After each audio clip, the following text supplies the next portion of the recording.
All right, so you're a Subaru owner, and that P015A code just popped up on your scanner. Well, you've definitely come to the right place. In this explainer, we're going to walk through exactly what that code means, and more importantly, how to fix it, step by step. Let's jump right in. Ah, there it is, that glowing amber check engine light on your dash. It's a sight nobody loves, right? And it always brings that little jolt of, oh, what now? So you did the right thing. You grabbed your scanner, plugged it in, and boom, P015A. If that's the code you're staring at, then stick around because we're going to figure out exactly what's going on with your car. Okay, first things first, let's decode this thing.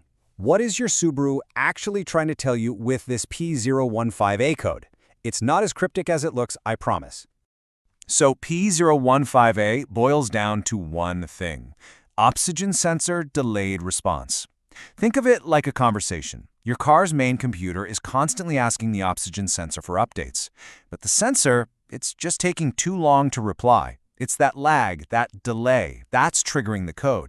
And notice that keyword, responsiveness. This is a huge clue. It doesn't necessarily mean the sensor is totally dead.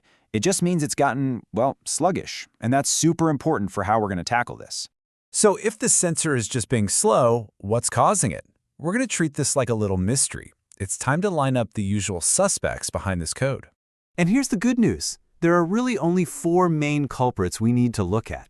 That's it. So this makes our job way more focused. We're not just throwing darts in the dark here.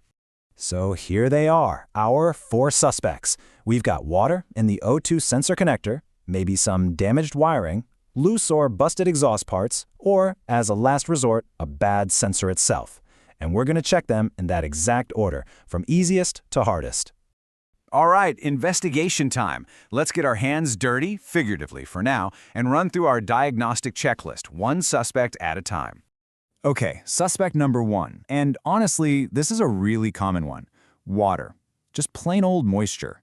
It can sneak into that front O2 sensor connector and totally mess with the electrical signals, making the sensor's response time super slow. And checking for this is super easy. Just find the connector, carefully unplug it, and get a good look inside. See any water, any green, crusty corrosion? This is Diagnostics 101. Always check the simple stuff first. Okay, so if that connector is bone dry, we move on to suspect number 2, the wiring itself. Think of the harness as the communication highway between the sensor and the car's computer. Any pothole in that road can cause a problem. And again, all you need are your eyes for this one. Just trace the wires coming from that sensor connector. Look for any spots where they're frayed, rubbed raw, or maybe even look like a critter's been chewing on them. It really doesn't take much damage to cause an issue. All right, suspect number 3. We're moving from the electrical side to the physical hardware of the exhaust system. See, if there's a leak or some damage, it can let fresh air get sucked in. That completely throws off the O2 sensor's readings and, you guessed it, can trigger this code. So take a look at the exhaust pipes and components near the sensor. Does anything feel loose? Do you see any obvious cracks or rust holes? Look for any black soot streaks. That's a dead giveaway for a leak. That system needs to be sealed up tight for the sensor to do its job right. And that brings us to our final suspect. If you've checked the connector, you've checked the wiring, and you've checked the exhaust, and everything looks solid, well, all the evidence starts pointing to one thing: the oxygen sensor itself. Really, this is a process of elimination. If you've ruled out those other 3 things, it's a pretty safe bet the sensor is just old, tired, and has given up the ghost. Sometimes you'll see physical damage on it, but a lot of the time the failure is internal, where you can't even see it. Okay, so we've done our detective work. Now for the satisfying part, applying the fix. The good news is, for every problem we might have found, there's a very specific solution. And it's really this simple.